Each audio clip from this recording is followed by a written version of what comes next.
Next from Springfield, we talked to John Carr, a lawyer and Iraq War veteran, about justice for soldiers accused of war crimes and their legal rights. This runs about 8 minutes. John Carr, thanks for joining us on the Illinois Channel. Some of our viewers may know of the story of the My Lai massacre that happened in Vietnam, and that's probably one of the more notorious cases over the history of where U.S. troops were charged with killing civilians in a combat zone. And it has happened other times since then. It is a case that I believe you were involved with, and so we thought we wanted to talk to you about what is going on in that realm and what may or may not have changed, and what are the legal rights of our servicemen when they are facing those kind of charges. If you would just kind of bring us up to speed on what you know and where that all stands now. Well, the Cali case was really probably one of the most infamous cases of the Vietnam War, where Lieutenant Cali, his unit massacred Vietnamese civilians, I think, in 1968. And his unit killed hundreds of civilians, I believe, in that attack. He was ultimately charged with murder and convicted, and President Nixon issued a pardon after those proceedings. Actually, the next, fast forward to 2004, when we were in the Iraq War, there was a second war crimes trial for an Army Sergeant Mike Williams, and he was charged with killing 2 Iraqi insurgents and convicted, and he was recently paroled. And since that time, since Vietnam, and because of our wars in Iraq and Afghanistan, there have been over 200 cases in the military for war crimes of service members charged with killing Iraqis or Afghans on the battlefield. And recently, the University of Chicago Law School, 7 law students have written pardon petitions or commutation petitions for 7 service members convicted of war crimes during the Iraq and Afghanistan wars. We might want to point out that you're not just a lawyer, that you've also, are you still currently an active duty officer? Or? No, I left the Army in 2013. But just so people know, so you had the Army background too. Now, some people might say, well, why would we want to extend leniency on someone who killed civilians? They're just supposed to be killing the enemy, not non-combatants. Well, the cases that the University of Chicago has picked, 6 out of the 7 soldiers, and they're all Army personnel, had mental illness, either traumatic brain injury or PTSD that was connected to the service in the Army. And so we feel that the mental health aspect should be a mitigating factor on reducing their life sentences.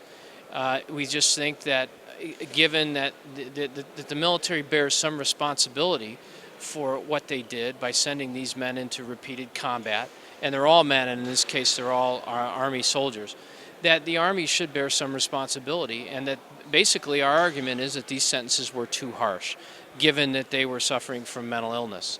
And we believe that the President will review these cases. They were recently profiled in a New York Times piece by David Phillips last week.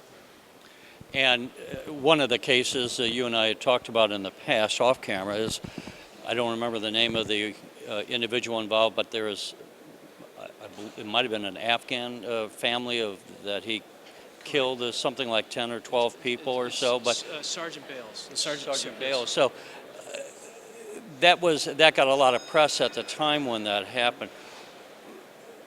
Would it be your contention? I mean, one of the things that we all ought to understand about this is that this was not an individual who, had he just been in civilian life, would have necessarily acted on something like this, but that they've been under extreme stress. Now, of course, the vast majority of American soldiers go through the combat. They don't go out and kill somebody, but then we're not all created equal and with the same stress levels, and we don't all have the same experiences, even in a combat zone. So what was the background on the Bales case that might be something that was a mitigating circumstance that would support the case for leniency? So Sergeant Bales served 4 combat deployments during his Army career. He enlisted, I believe, the day after September 11th, 2001. So Sergeant Bales was served 4 combat deployments, 3 in Iraq and 1 in Afghanistan during his 14-year Army career. 12-year Army career.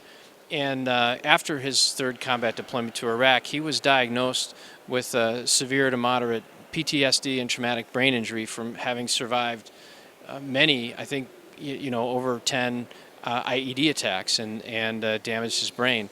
And yet the Army chose to send him back for a 4th combat deployment. And there he sustained, once again, very heavy combat, losing, many other service members. About a week before the incident in 2012, the corpsman for their unit lost a leg in an IED attack. So, our argument was the Army knew about, Sergeant Bales' mental illness, yet they chose to send him back into combat. And again, they should bear some responsibility. Now, a court-martial sentenced him to life without the possibility of parole, and yet the court-martial the panel never heard that this evidence of his mental illness. And we think that it was just too harsh of a sentence, given that he was suffering from mental illness during his 4th combat tour. And you had mentioned that the University of Chicago is working on this.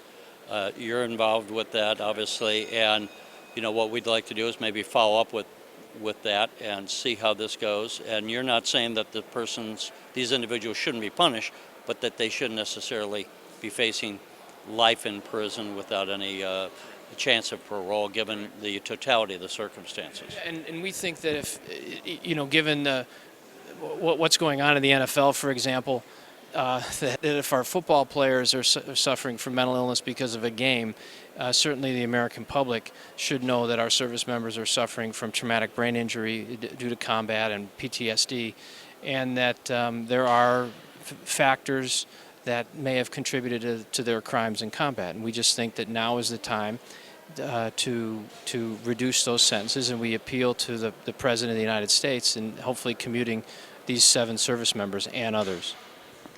John Carr, thanks for joining us.